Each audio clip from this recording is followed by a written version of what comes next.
So I decided to move from Michigan to North Carolina because it's beautiful here and the weather's great, like it is right now, of course. Why would we get this here? Come on.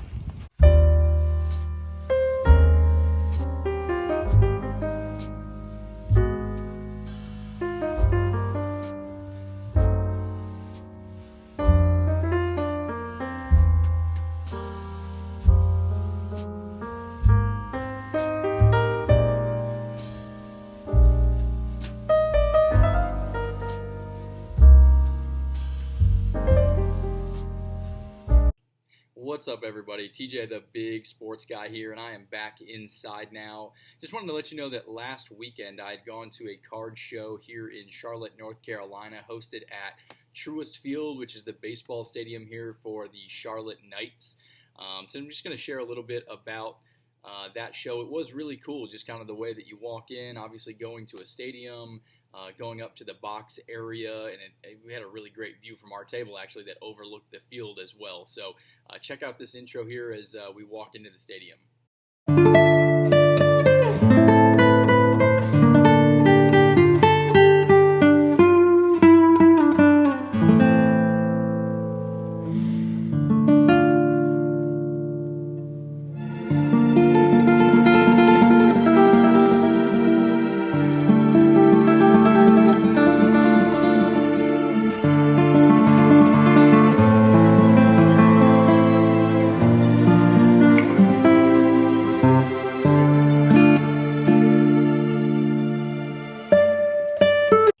Now, I thought that was a pretty cool view, pretty cool way to walk into a sports card show, because normally they're just at a hotel or a convention center of some kind. So just nice to kind of change things up.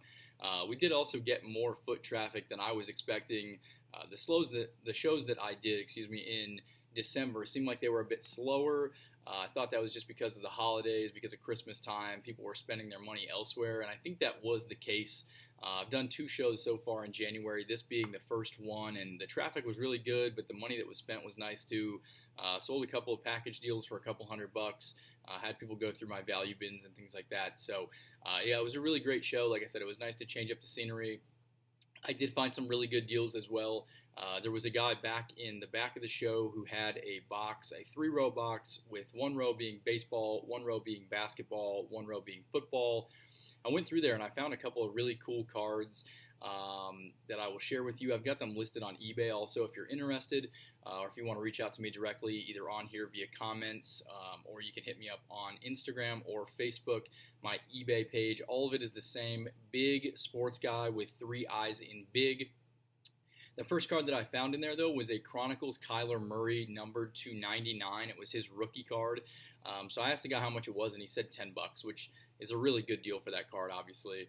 And he said that everything in the box was between $5 and $15. So I went through there, ended up finding a stack of 26 cards and paid $175 for them. The very last card that I got was one of the Gold Elements Tom Brady's that's numbered to 250 as well. So got a really, really good deal on those. It came out to about $6 per card, if I'm not mistaken, if I'm doing the math right. And it was really good. I mean, a lot of $20 and $30 cards in there. So I've got some of those listed. Like I said, I did already sell a few. But if you're interested in that kind of stuff, please let me know. The other thing that has pointed me in the direction to thinking that this year is going to be much better for cards than it was at the end of the year is that I had probably the best week that I've had on eBay since I started selling. I've been doing that for about 18 months to 2 years now. I did have to ship about 45 to 50 packages in the last week.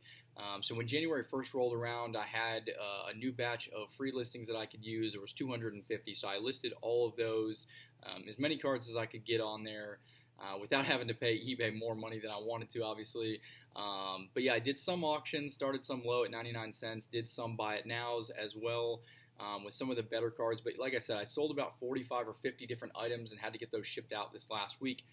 So here's a look at some of the things that I was working on as well with getting those packaged up.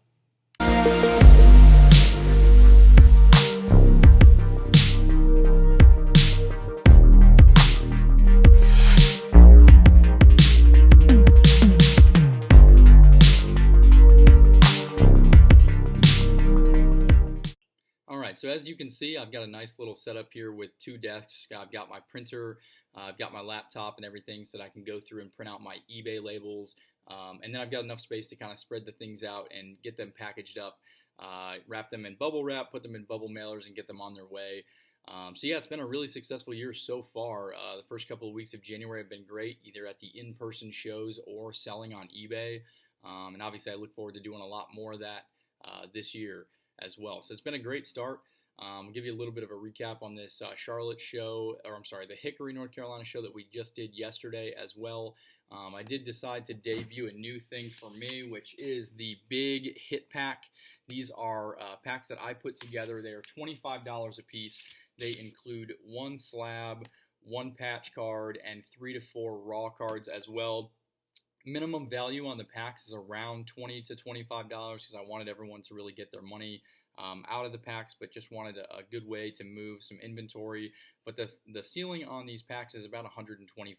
So I did insert a PSA 9 Bowman Blue Mike Trout that was numbered to 150, which a young kid hit on the very first pack, which was kind of funny and good to see. You know, he was super excited about that, obviously. For only $25 to get that card. There were a few other cards in there as well. And then the other hit, which I don't believe got hit, but there were a couple people that bought packs that walked away from the table, so I can't confirm, was an HGA 9.5 score red zone CeeDee Lamb rookie numbered to 20. So I did put that in there as well. I'm going to go back through and make up some more packs to kind of refill that, and I will add a couple of additional hits as well. If the CeeDee Lamb's still in there, that's okay. I'll go ahead and add a couple more bigger cards. So if we've got 3 hits, I only made up 25 packs and I had 2 hits. So the odds were fairly good for the money that you're either going to get your money back or then obviously hit something good. So if that's still in there, we'll have 3 hits, no big deal. But I think I'm going to continue with these. They were pretty popular. We got a lot of good feedback on those. I did sell 10 of the 25 packs, so $250 there. Again, I had paid for some of the slabs to be graded, so it's not like I'm really making a ton of money on these. But it's a good way to move through some of the inventory and to pass on deals to other people that kind of want to take their chances to try to hit a better card for only $25. And then I tried to insert some things that I had. I have a ton of NFL raw cards, so I was putting like Jonathan Taylor rookie cards in there because I know he's a popular player. And other things like that too. So I definitely wanted people to feel like they really got their money's worth, even if they didn't hit one of the main packs. But overall, the feedback was really strong in those. So I think I'm going to keep doing those. Did sell a few more of my SGC slabs. I moved 3 of my Mac Jones rookies that I just got back. And then I was really excited about this. So this is the first Tom Brady Bowman rookie that I have ever owned.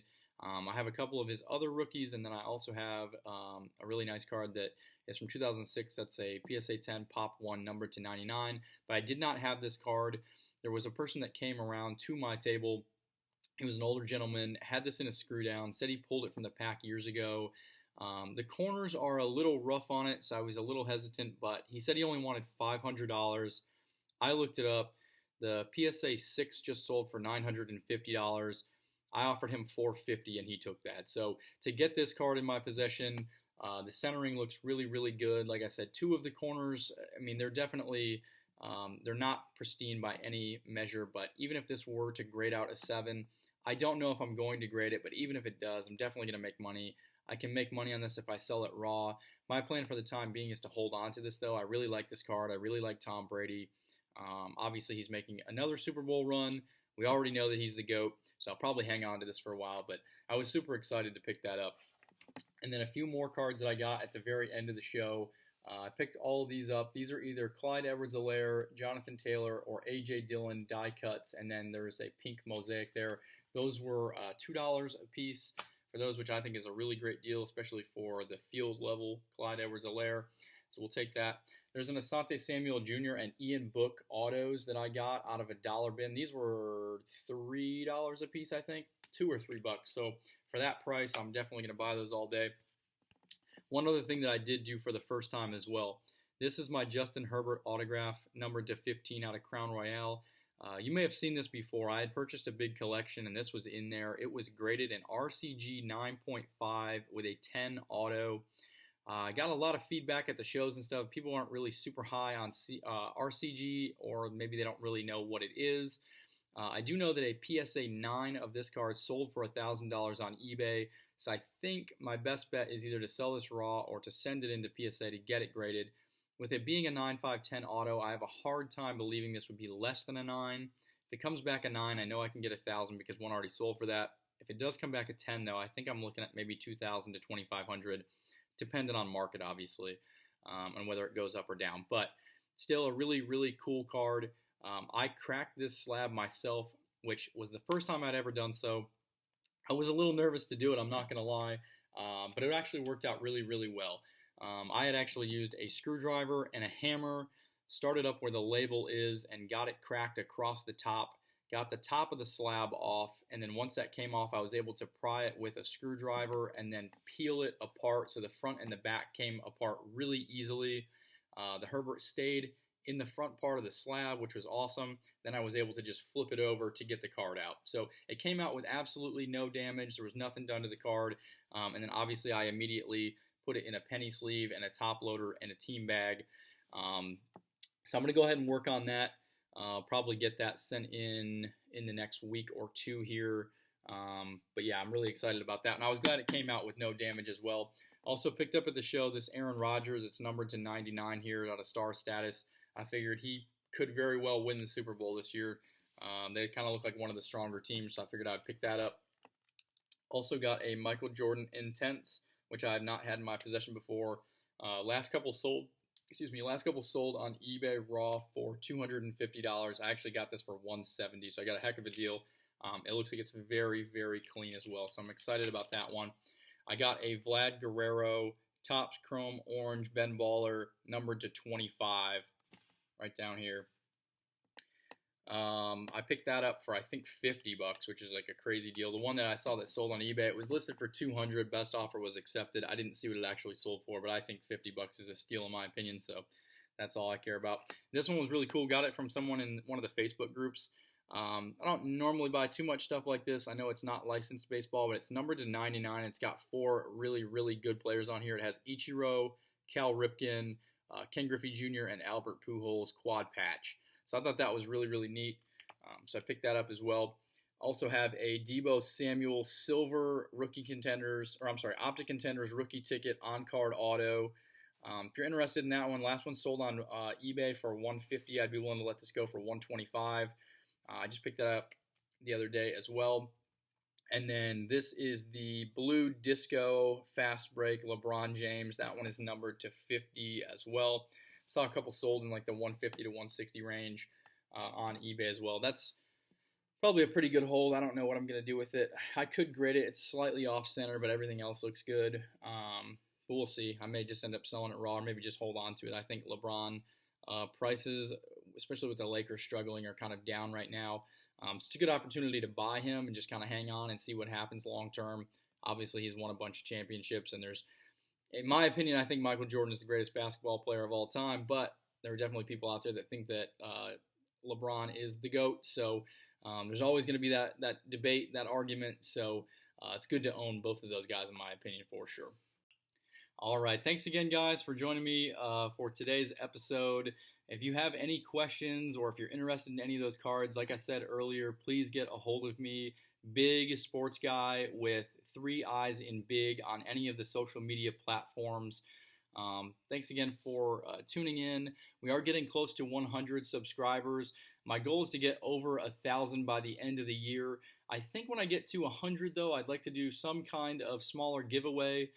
So be on the lookout for another video about that and the way that you can sign up. I think what I'll do is if you can like the video and then drop a comment on the actual giveaway video, which I have not put out yet, you can get enrolled in that. I'm just going to do a random drawing.